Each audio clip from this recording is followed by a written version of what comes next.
Hello everybody, and welcome back. Wow, welcome to Ask Math Anything, and it's actually Friday the 19th. Now, if you're new here, I'd like to welcome you. What we usually do is we start talking about random math questions that people ask. And if you're new here, I hope that you'll ask what you're interested in, because we would all like to know what you're interested in too. How are you too? Nice, thank you very much for asking. Well now, if you have been here before, you know that what we usually do is we talk about the kind of math that's understandable to people who are maybe studying algebra or geometry. Actually, if you have come here before, you also know that I do a terrible job of trying to find topics that are understandable to algebra or geometry students. And so today, I will try to do a little bit better.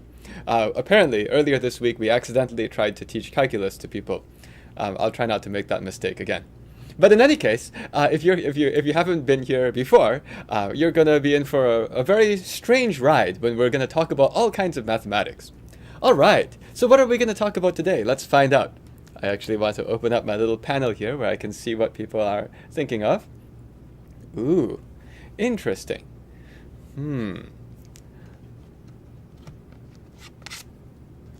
So I'm looking at all of these different ones. I see that somebody has a plan that they want to go and ask me a USA Junior Math Olympiad problem when there are 10 minutes left. I'll try to do a better job of not just jumping on a question that I think looks interesting. Okay, I do see that there's somebody who has been asking many times to please explain the metallic ratios. So let's go and maybe take a moment and say something about that, okay? So there's something called the golden ratio.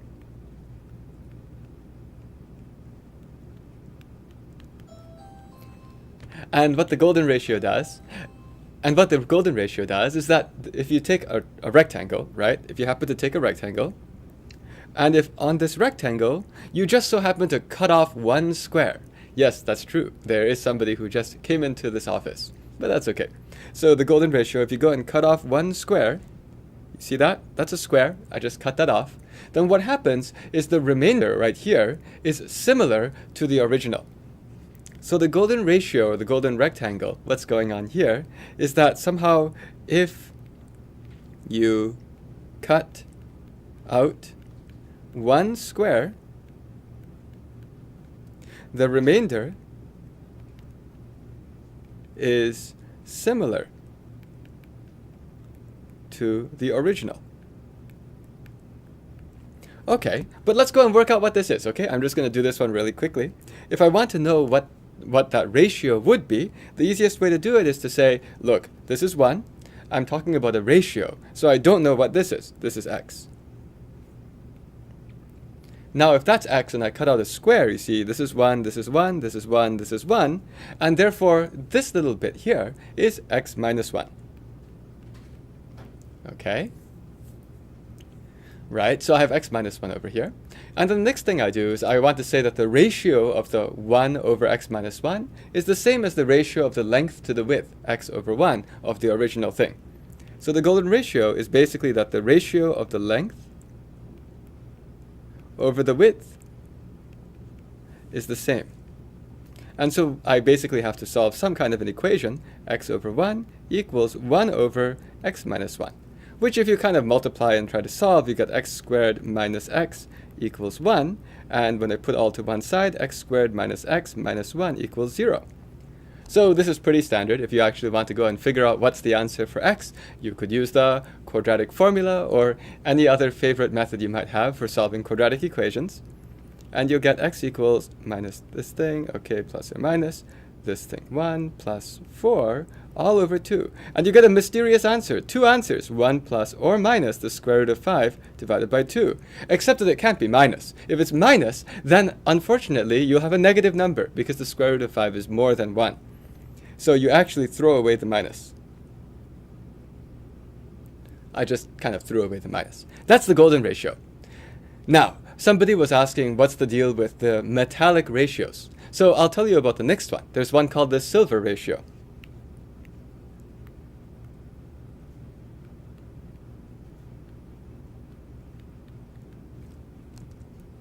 So what is the silver ratio? The silver ratio is something where you have an even longer rectangle. Maybe it looks like this. I wonder if this is right. We'll find out soon. No, it doesn't. Oh, maybe it is. Maybe it is. Okay. So I take this silver ratio. So I take a big rectangle. It's a longer rectangle than we had before. And now you cut out two of these squares. You just remove two squares. Not just one square. Take out two squares. See? I took out two squares. You cut out two squares. Cut off two squares.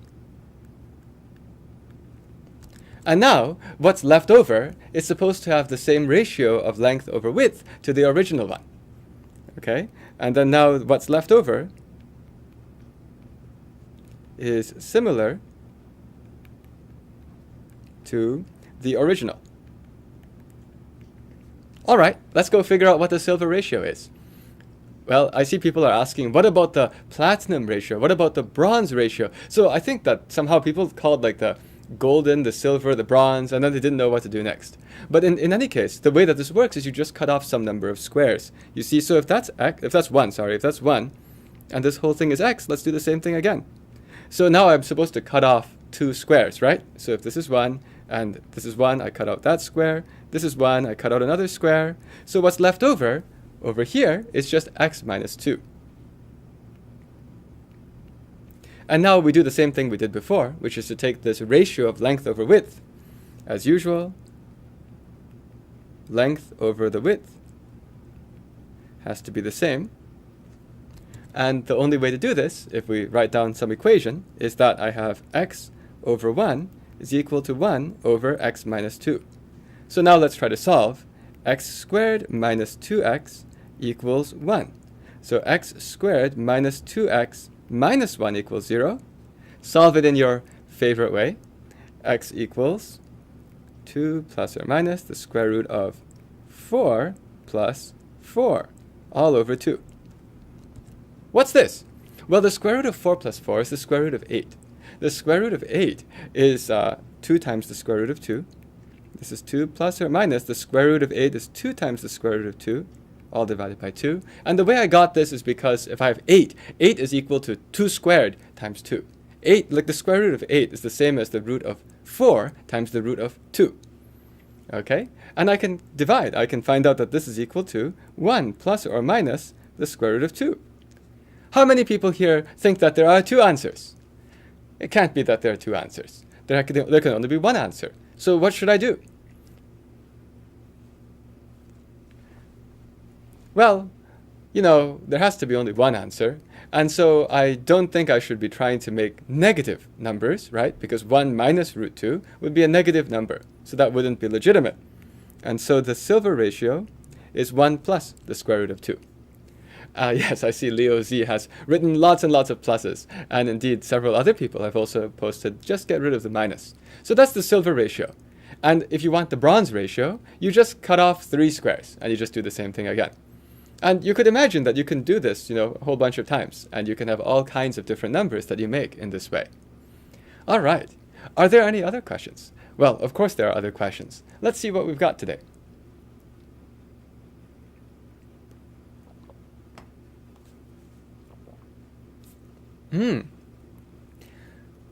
Suk Chain has asked, is it true that the golden ratio appears in the Mona Lisa? Well, you see, golden ratio is something that appears in a lot of even human biology. There's some picture that I think Leonardo da Vinci drew. Oh wait, was he the same guy who drew the Mona Lisa? I don't actually remember my art history. But there's some picture of like some person, holding their arms out and standing, and then their legs are a little bit open. Like that picture, right? That's just showing all of these ratios. And indeed, it's the same guy, apparently. But it shows all of these different ratios that are in the human body that seem to be all around the golden ratio. So I would say it's not so much that the painter of the Mona Lisa, which apparently was Leonardo da Vinci, it's not really that he just wanted to draw the golden ratio. It just so happens to be that the golden ratio is just anywhere. It's everywhere in this biology. So yes, whether he wanted to or not, it was just part of the picture. Although it might also be true that if I don't know about the other parts of the picture of the Mona Lisa. If I think about it, what does the Mona Lisa look like? I vaguely only remember that there's this Mona Lisa in the middle, which is the important part. But if there's any architecture or any other things that humans make in the back, sometimes they actually go and use the golden ratio to make things look more elegant. For example, in Greece, a lot of the ancient architecture was actually based on the golden ratio because people thought it was the most pleasing looking length to width type of rectangle. Okay, more questions. Aha, so I see that people are asking for some questions that will get a little bit easier. Well, we're going to see what we can do based on the questions that are coming inside this chat. Oh wow, people are talking about Leonardo da Vinci. Didn't he, Judy Andy asked, didn't Vinci invent the ornithopter or whatever it's called? What's an ornithopter? I actually don't know what is an ornithopter. I'm going to make a random guess. I vaguely remember ornith has something to do with flight. Is an ornithopter some kind of a flying machine? I'm actually not sure what ornithopter means, but maybe somebody here who has Google can go and figure that out. But in any case, I think that Leonardo da Vinci did invent lots and lots of things, and it could very well be that he also invented a flying machine. Flying bird thing. So I guessed right. As you can see, the way I approach even learning language stuff or vocabulary is the same way as I do math, which is to go and think of how to break it into the little pieces. Okay.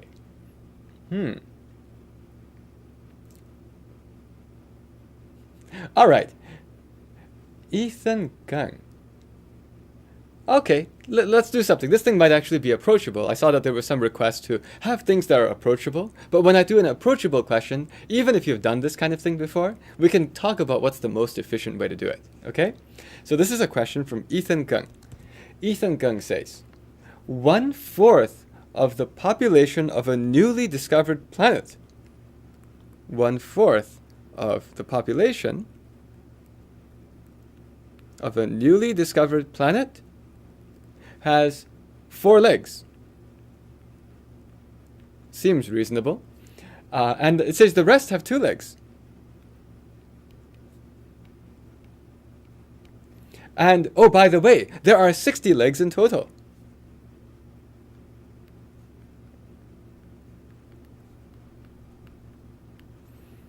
And the question is, how many people? Oh, well, they're not really people because they have 4 legs or 2 legs. The question is, how many in the population? All right. How do you do these kinds of questions? So I know that some people like to do these questions with equations. Yes, the question is how many aliens? Yes, thank you very much, Suk Chen. It's not how many people, how many aliens?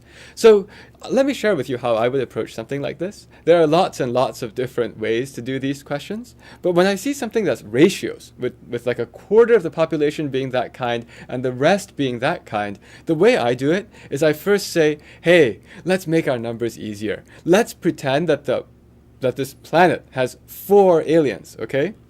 If there's only 4 aliens, let's go figure out how many legs we've got. This is actually how I do these questions fast, okay? Why do I say 4 aliens? I say 4 aliens because then there's only 1 4-legged alien. So let's see how many legs we have. 1 4-legged alien and 3 2-legged aliens. Does that make sense? If I had 4 aliens, it has to be 1 versus 3. I see a lot of people here are saying, this is a lonely planet. This planet doesn't have very many aliens on it. Yes. But when you do it this way, it's like, all right, so how many legs total so far? This thing gives me 1 times 4 plus 3 times 2, right? So 1 times 4 plus 3 times 2, which is equal to, this is the hard part, looks like 10, maybe. 4 plus 6 is 10 legs. Aha! But that's wrong. There are 60 legs in total. So once you see that, you say, oh, well, if this gives me 10 legs, how do I go to 60 legs?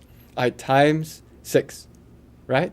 Does that make sense? That's all you have to do. So if you have something which is kind of a ratio type problem like this, where 1/4 is this and the rest is that, you can write equations if you want, but if they're all based on ratios, like fractions, you can just say, I don't know, let's ignore this piece of data first, ignore this information first, then go and solve it. And then go and fix it. I have 10, I don't want 10, I want 60. So then we take this whole thing and we times 6.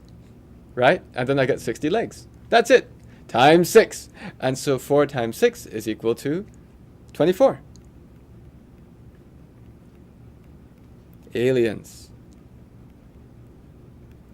Okay. And that was the answer. So that wasn't so bad. All right. More questions. What else can we do today?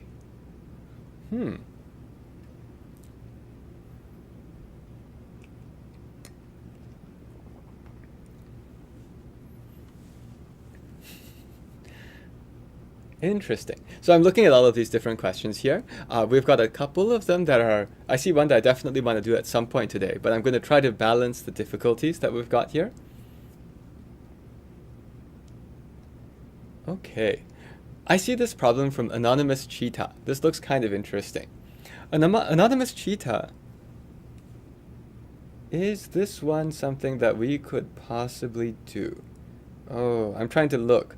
Oh, no. So yours could, let me be careful of Anonymous Cheetah's question. That one looks potentially like it might go a little bit beyond what we wanted to do today. So I saw you gave me a certain fraction, and I was like, oh yeah, I can show that fraction is like a normal number. But then what you actually want is for me to show that it's what's called a composite number. And so I would want to be a bit careful on that. For the only reason that somehow I've picked all of these different random problems about prime numbers and composite numbers, and it ended up being a bit too hard for the audience. We might be able to go to that at some point, but I'm a little bit concerned today because I did promise to make it a bit more understandable. Okay. Oh, okay. Let's talk about this one. This is also one that, it's an interesting one.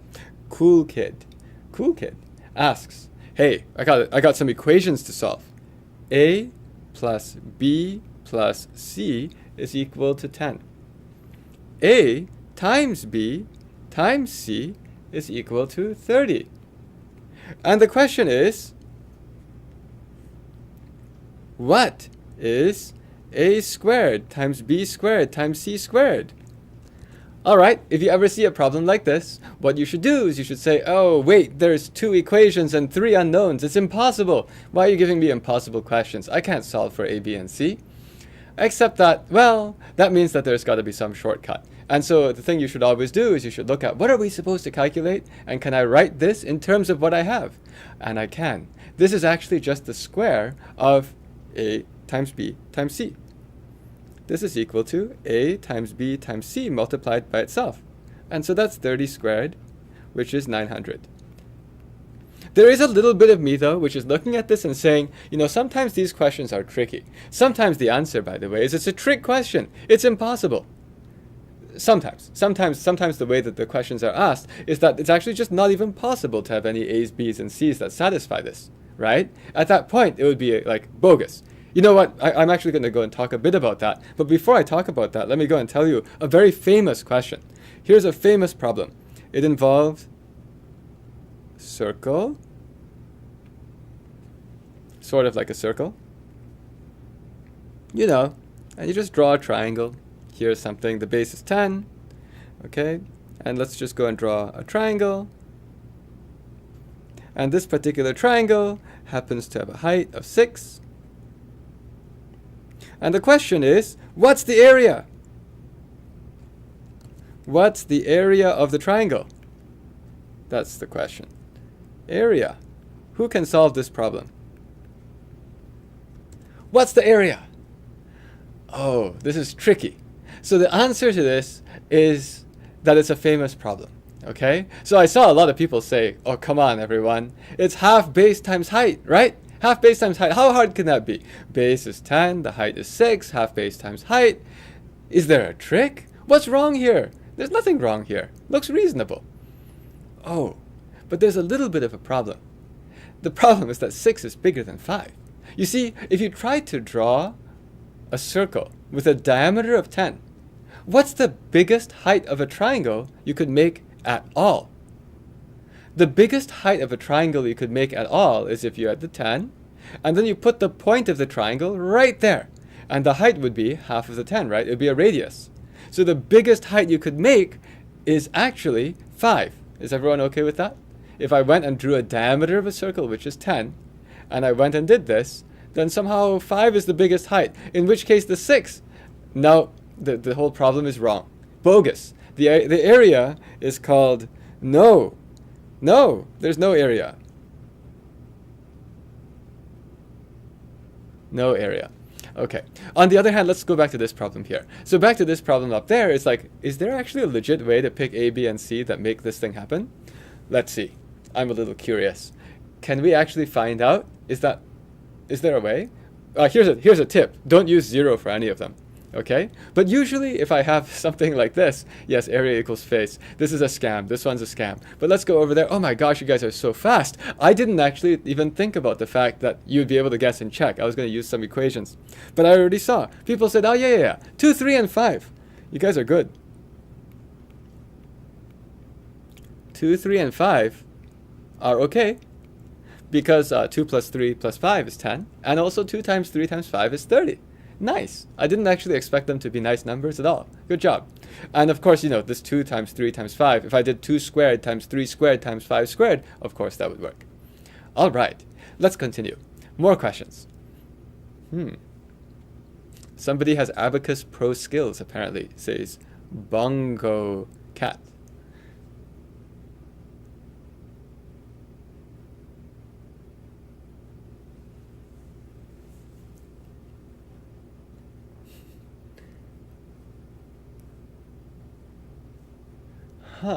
I'm looking at these different questions that are being asked here.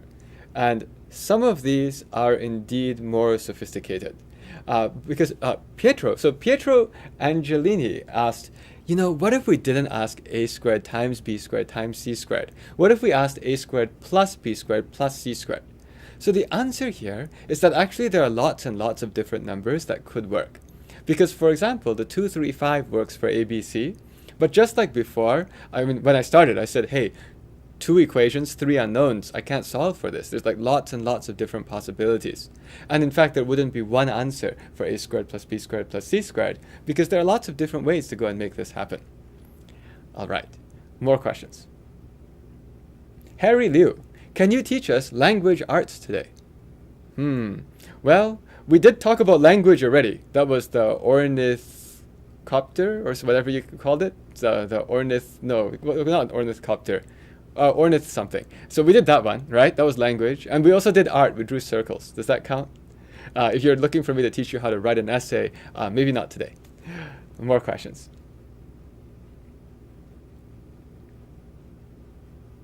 Ornithopter. Ornithopter. That's what it was.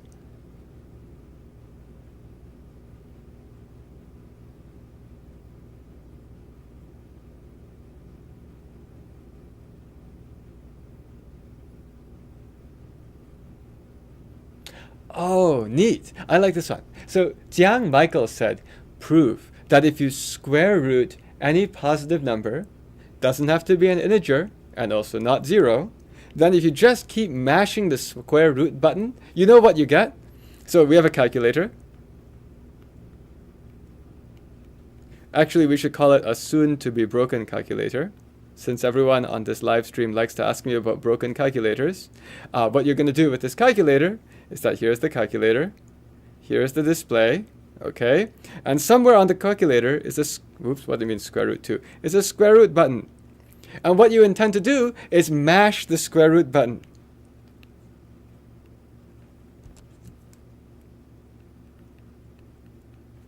So does anyone know what happens? I don't know if any of you have ever done this before. Yeah, there's no square root 2 button. That's a little bit weird. But if you go and just like mash the square root button on a calculator, yeah, if you start with a negative number, bang, it says error right away. If you start with 0, you mash it and you get 0. What's new? Square root of 0 is 0. And anything else that's positive, it just gets closer and closer to 1.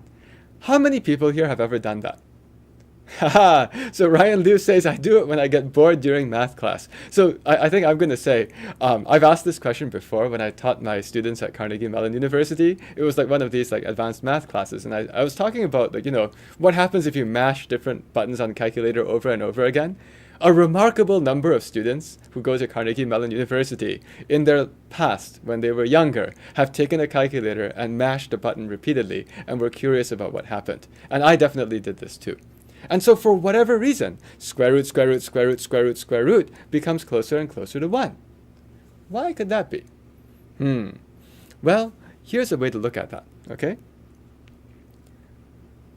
I wonder, I'm going to try to explain this in as easy a way as possible. It can be done in a complicated way, but bear with me. This is something which is worth listening to, and it's not going to be calculus, okay? So we're going to go and draw the graph of square root x. Why did I start by drawing an axis? Oh well. Not usually recommended to start by drawing the axis, but we'll do it. The reason you don't want to start by drawing the axis is because now I need to go and draw the graph of square root x.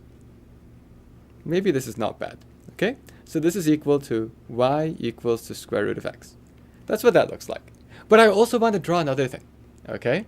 Oh, it's okay. When you said just when you thought it was going easy, this is still understandable, okay?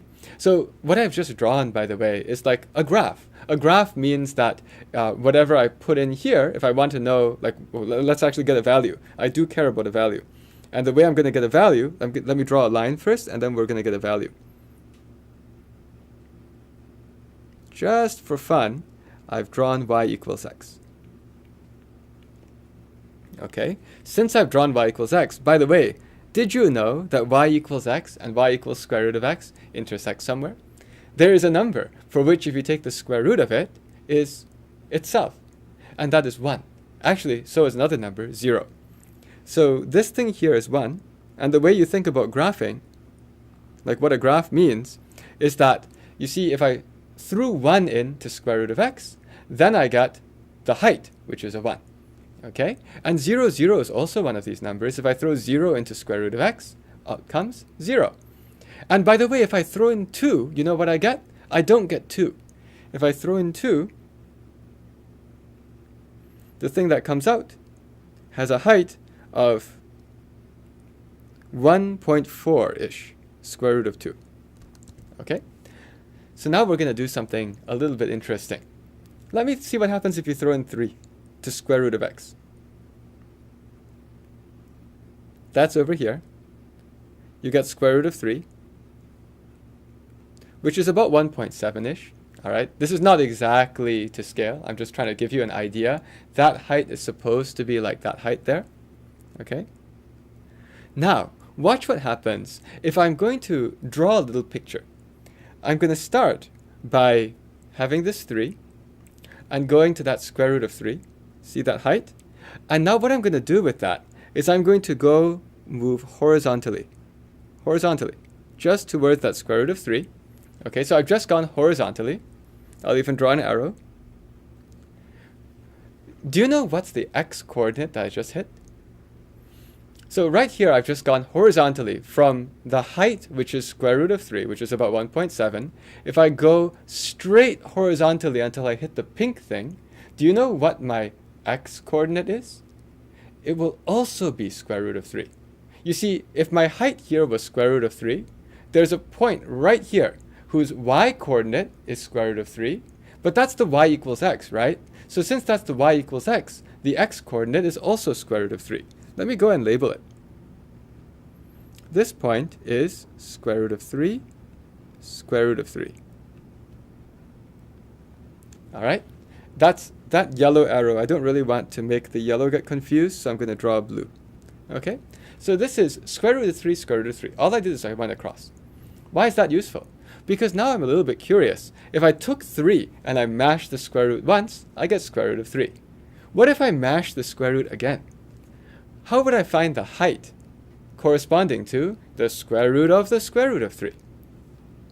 Anyone have an idea? So if I have this point already right here, this is a nice point. Its x coordinate is square root of 3. If I want to get square root of 3, I can actually go vertically. So now I'm going to go down, straight down. Now I get a point. The important thing about this point is that this point happens to have the coordinates square root of 3 and then the square root of 3. This is a very important observation. Are people okay with what I've just done? What I've just done is I said, look, that had an x coordinate which was square root of 3. If I go straight vertical, by going straight vertical, then when I hit the y equals square root of x, well, the x coordinate was root 3, and the y coordinate is the square root of that, so that's the square root of 3. That was kind of nice. I just got a machine that let me build the square root of 3. All I have to do is I draw this y equals root x. I go and take this 3, go there, go zoop straight across until it bounces off of the pink line, and where it hits this curve again, that's that height. That height is the square root of 3. But now I can do it again. The way this works is you go and say, all right, now let's go horizontal, straight horizontal. Does anyone know what are the coordinates of the point that I'm going to get to? When I go straight horizontal, the coordinates of the point that I get to, I went across on the height of square root 3. So if I went across on the height of square root 3, I still have a height of square root 3. So that thing has coordinates square root 3. That's the height. But hey, it's on y equals x. So what is the x coordinate of it? The same, right? Whenever I'm on the pink thing, my x and my y coordinates are the same. So this one has a height and also an x of square root 3. Now, can anyone tell me what I should probably do next? You see what I'm trying to do. I'm trying to see what happens when I mash the button. And what happened is I started with a 3, I mashed it once, boink, and I got to a height which is square root 3. Mash it again, it could boink, it should bounce off of this pink thing, go vertical down, and this point, let me draw an arrow, this point happens to be the square, oops, I want to use yellow, happens to be the square root of 3 and the square root of 3. But now does anyone see what's going to happen? No matter where you start, when I say where you start, here what happened is I started with 3, right?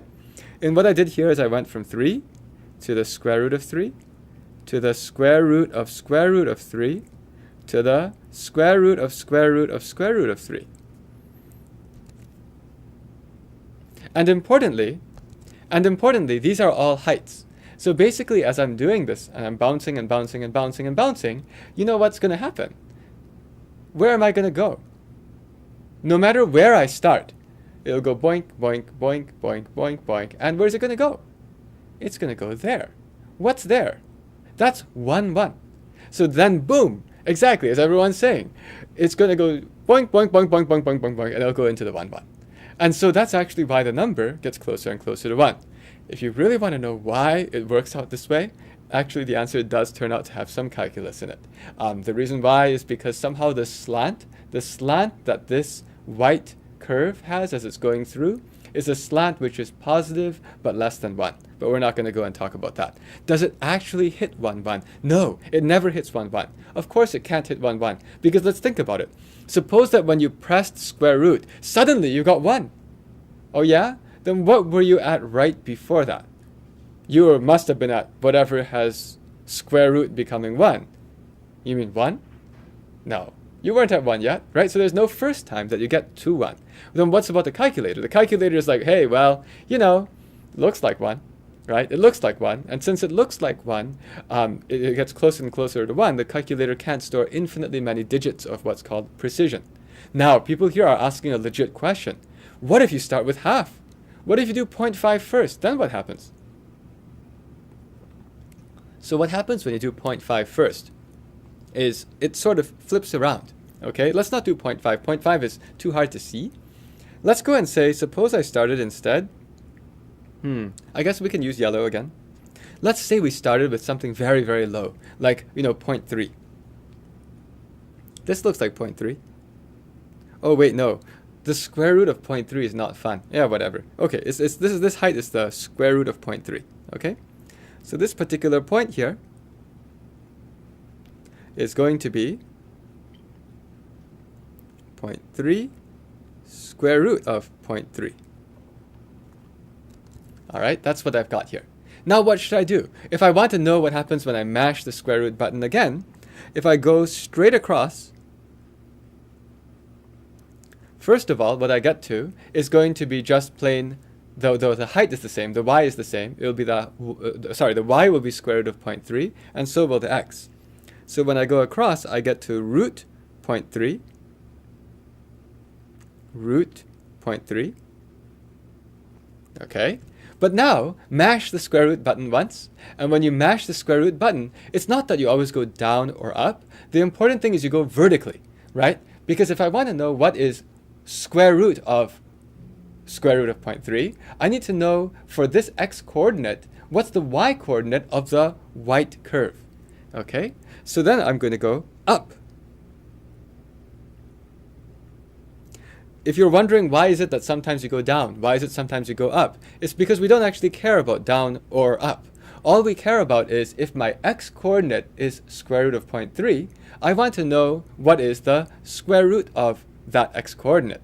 And if I want to know that, I just go and take that x coordinate and see where that happens to intersect with the white curve.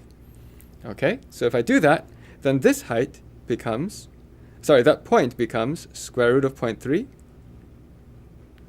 and the square root of 0.3. And that is here. Now, look what's going to happen.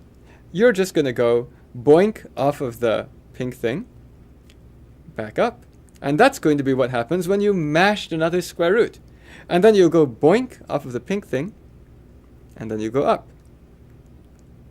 And does anyone see what's happening? If I just do this, you're going to go, boink, boink, boink, boink, boink, boink, boink, and you'll get closer and closer, and eventually you get closer and closer to 1. And technically, if you want to know how to do this, technically, if you want to know why does it really get towards 1, that's something about calculus, having to do with the slope that this y equals root x has as it goes through this point. I see that some people were asking about why do you draw arrows like that? I'm drawing arrows like that just to emphasize that, that's my flow of thinking. I started with 3 and I went, oh, here, that height is still 3. Oh, now that height is square root 3. Okay, that height is square root 3. Oh, now the height is square root 3. And I keep going. And on this side would be, oh, the height is 0.3. Okay, now the height, the height is square root 0.3. Nice. Now the height is root 0.3, and so on. So that's why. The arrows are basically saying I'm moving in certain directions. Okay, and Cadence, yeah, is right. The technical term is limits, but I did promise that we're not going to actually go into calculus today, so let's not go further there. But I hope that this is something which is understandable, right? I mean, I didn't actually, don't worry, I didn't betray you. We didn't talk about calculus. But what I did show you is that because of this little graph, because if you look at the graph of y equals square root x, you can see that if you're just going to mash the button, it's going to fly in towards those two values. Okay. Oh, Suk Chain asked, can you do some algebra or geometry? Technically speaking, this is both algebra and geometry at the same time. This is the graphing of functions that comes through algebra, and pressing the square root button is sort of like what happens if I do an algebraic operation over and over again. But the way we solved it, the way we answered why is it that it gets closer to 1, is we used geometry, which is what's going on here. Okay, but let's do some more questions. Oh, interesting. So I see that there's an idea, is it by Himadri, who says that 1 is basically a black hole in this square root mashing game, or square root iterating function, right? So it is. This 1 is like a black hole. It sucks everything in. All right. More questions.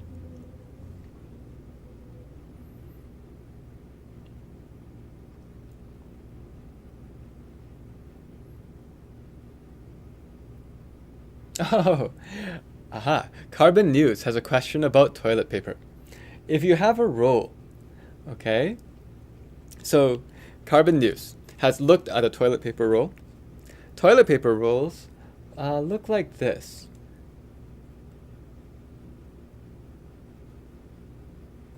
Got that. Got this.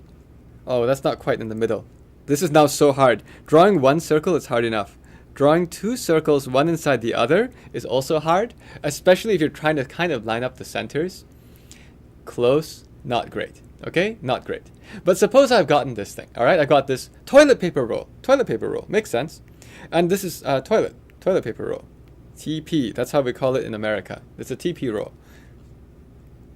Okay? And the TP roll has some measurements. It's somehow the whole radius is 4. And somehow this radius is 1. Does that make sense? Oh my gosh, that 1 is hard to read.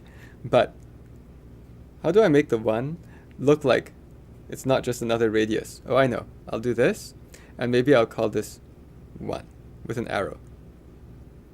1. Okay? So that's the radius of 1, that's the radius of 4. And the question was, how long is the toilet paper? How do you do that? Right? O-N-E. That's pretty cute. That's an interesting idea too. But the question was, how long is the toilet paper?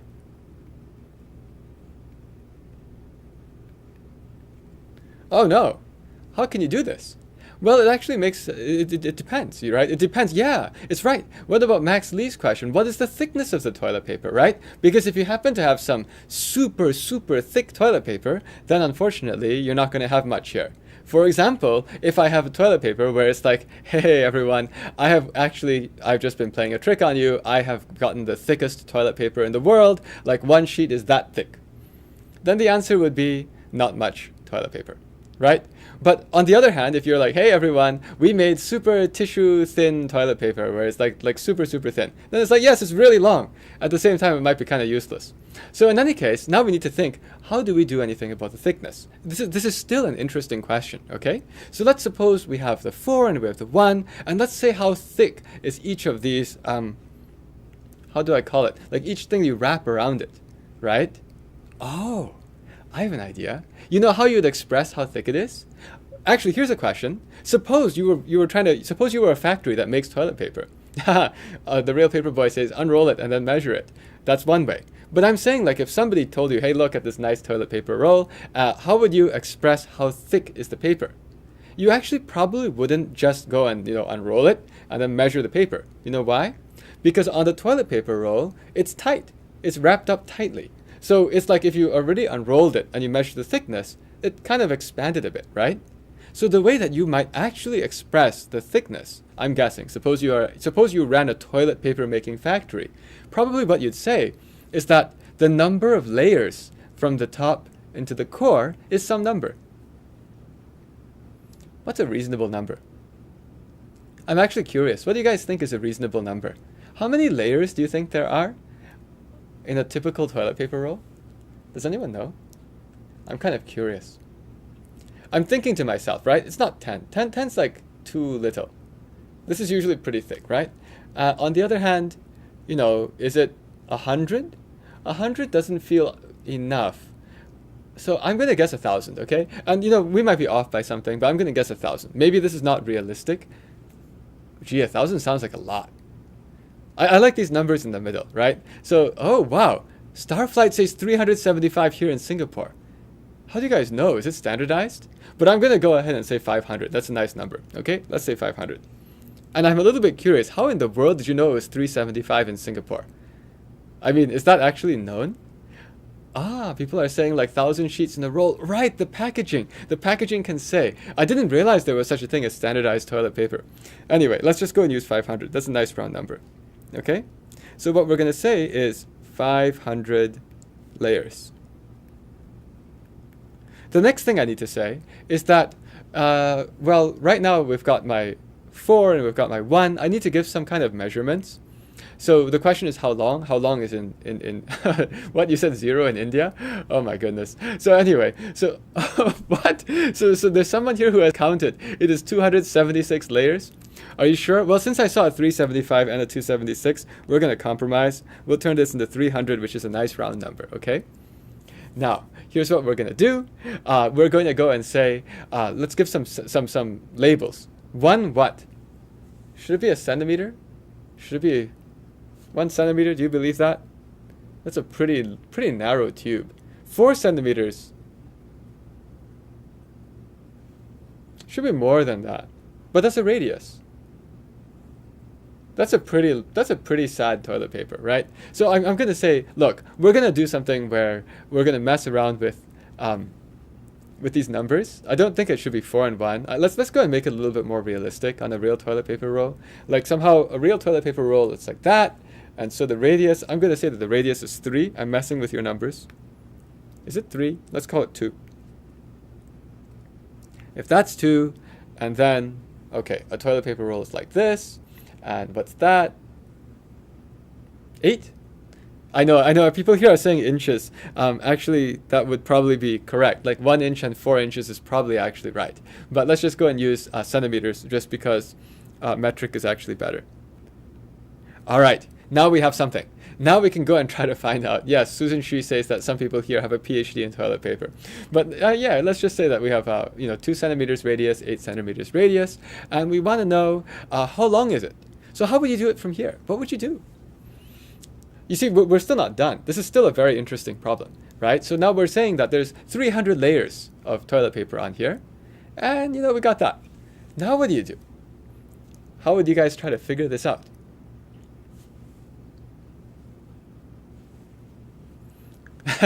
AC says the ones in Costco are huge.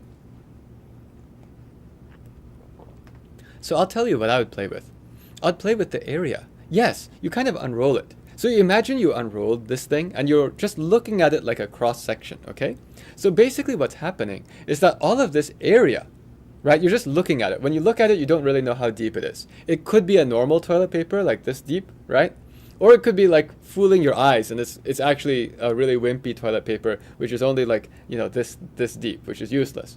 Or it might be the widest toilet paper you've ever imagined in the world, but you just look at it head on, so all you see is this. But it doesn't matter.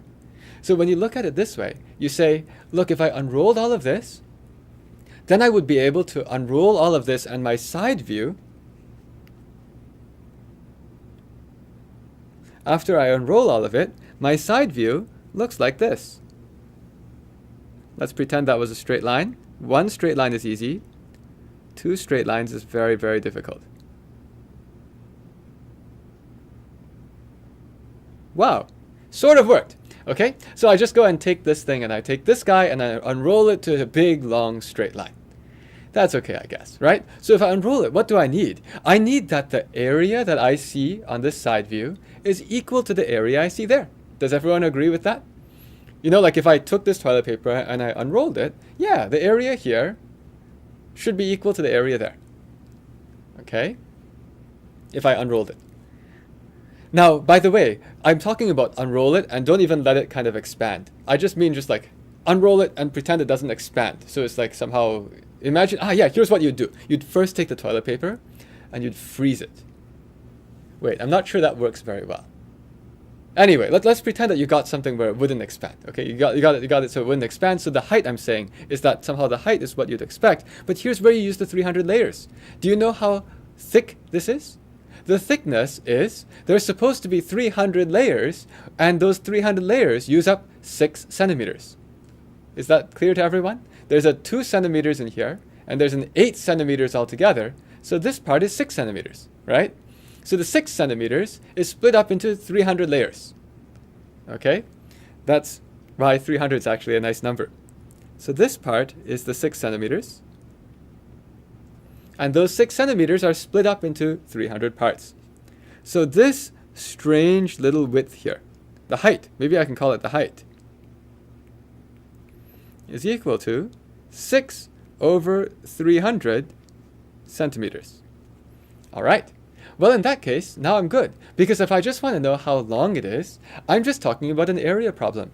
The area of the stuff between these 2 circles is equal to the area of this long rectangle, right? That's how I'm going to find out how long is my toilet paper roll.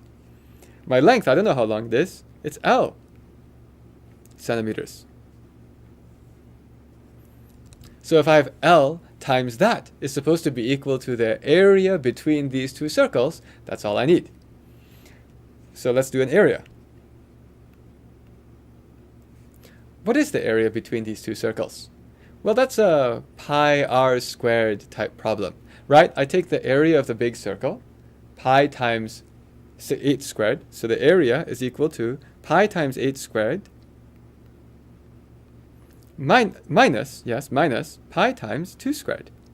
2 because that has a radius of 2, right? Exactly, people are here. So it's 64 pi minus 4 pi, and that's equal to 60 pi. Next, I go and say, well, I need to know L, right? So the area is also equal to this 6 over 300 times L. And everything I'm doing is in centimeters, centimeters squared in this case. So I won't write the centimeters. So the area is also equal to 6 over 300 times L. Okay, then we can tell what L is, right? So L, oh wow, neat. So the 6 cancels. Oh, let's see, what's the best way to do this? If I said 6 over 300 L is the area, sometimes I write it this way. Equals 6 over 300 times L. So that way it's like one big equals, right? But once you have one big equals, now you go and take, you solve for L, and what you get for L is equal to 300 over 6 times 60 pi. Okay, this seems reasonable. Is it 6 over 300 pi? Did I screw up? I could have made a mistake here.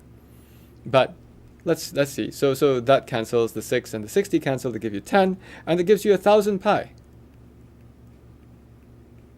centimeters. So that might be my answer. Would I be willing to believe this answer? If somebody told you that a length of a toilet paper roll was, 1,000 pi centimeters, that's like 3,000-ish centimeters. What's 3,000-ish centimeters? For those of us who live in America, 30 centimeters is a foot, so it's like 100 feet.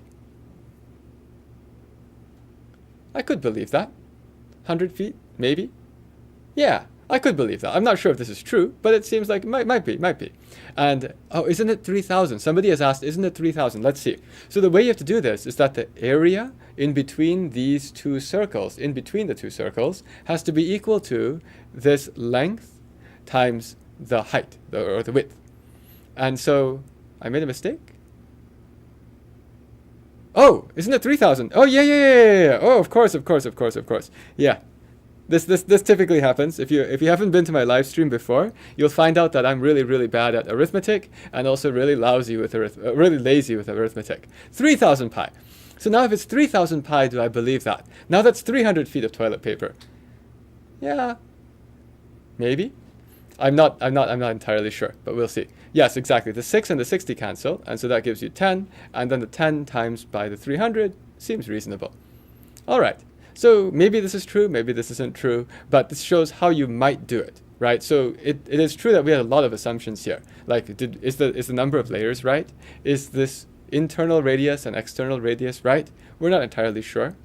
But on the other hand, this shows that the way you'd solve this kind of a problem is you only need to know like how many layers of thickness you have. And from that layers of thickness, you can work out the thickness of just this one fully unrolled thing and then solve. All right. We have about 5 minutes left. Usually when we have about 5 minutes left, we go and try to find not a USA JMO problem.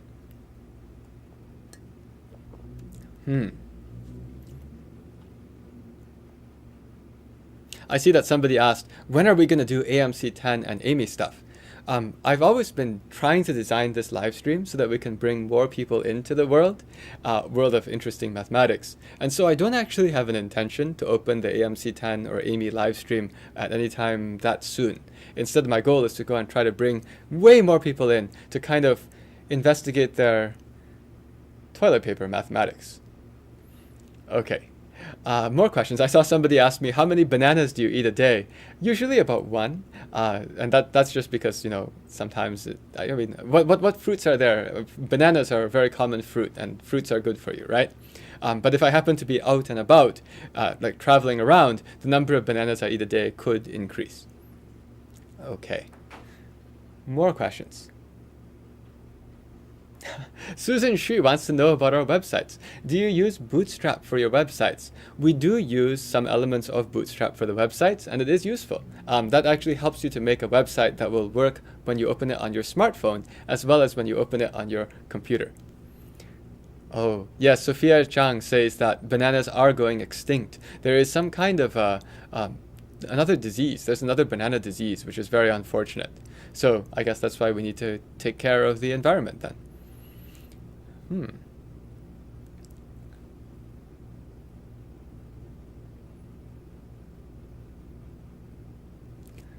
Let's see. Ah.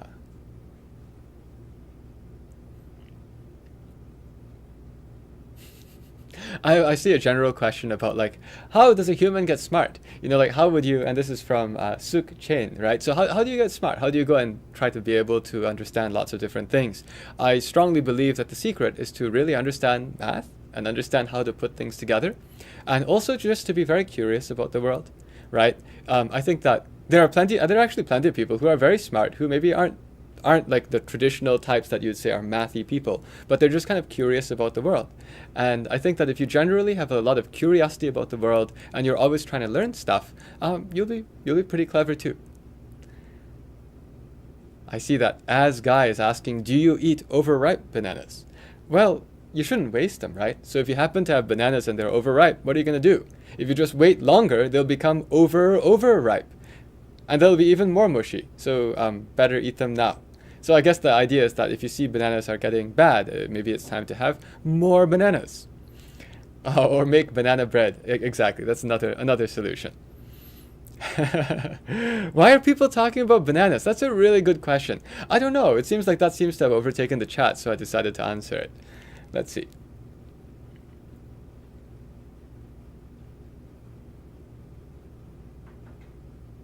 I'm basically looking through, because we're towards the end. So as we're towards the end, we go and try to answer all of these general questions that people may have asked.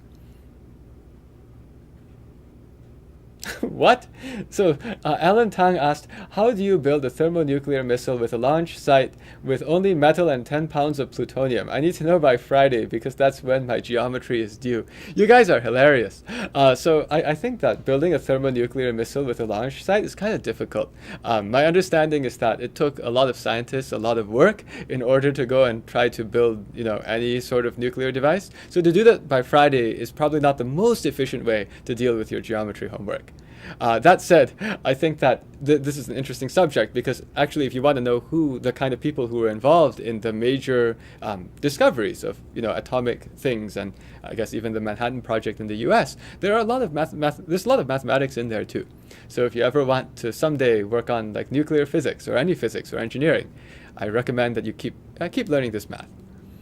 Let me finish with the last one. So I see XOXOA study asks, why do you love math? I just love thinking about things, honestly, and it just so happens to be that math gives me a lot of things to think about. And it's also fun because whenever you're trying to go and solve a problem that maybe the world hasn't solved before, one way to do it is just to kind of like use things that you found from somewhere, like some methods that are well known, and put them together. If you do that, that's great, but a lot of other people can do that too. But if you're able to go and use your insights, whether they come from math or from science, to come up with some really new way to do things, well then, you could potentially make a breakthrough, and that could make a major contribution.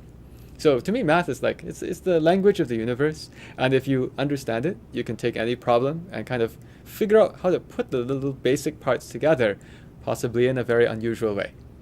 With that, that finishes our weekday live streams for this week. I hope that you guys had some fun. We're not going to have a session tomorrow at 4. Instead, our session tomorrow is going to be at 8 o'clock p.m. Eastern Time. And as usual, what happens is we will have something which is maybe focusing on some questions that are now pre-prepared. Actually, the one that's tomorrow is a collaboration with another group. But then after that, we have random Q&A. And the random Q&A come from, all kinds of things that are not math questions. During the week, these are all math questions. You guys ask me math questions, we do them. And during the weekend on Saturday, we answer more general things. So, I'm going to sign off for this week. I wish you all the best, and maybe I'll see some of you tomorrow. Take care.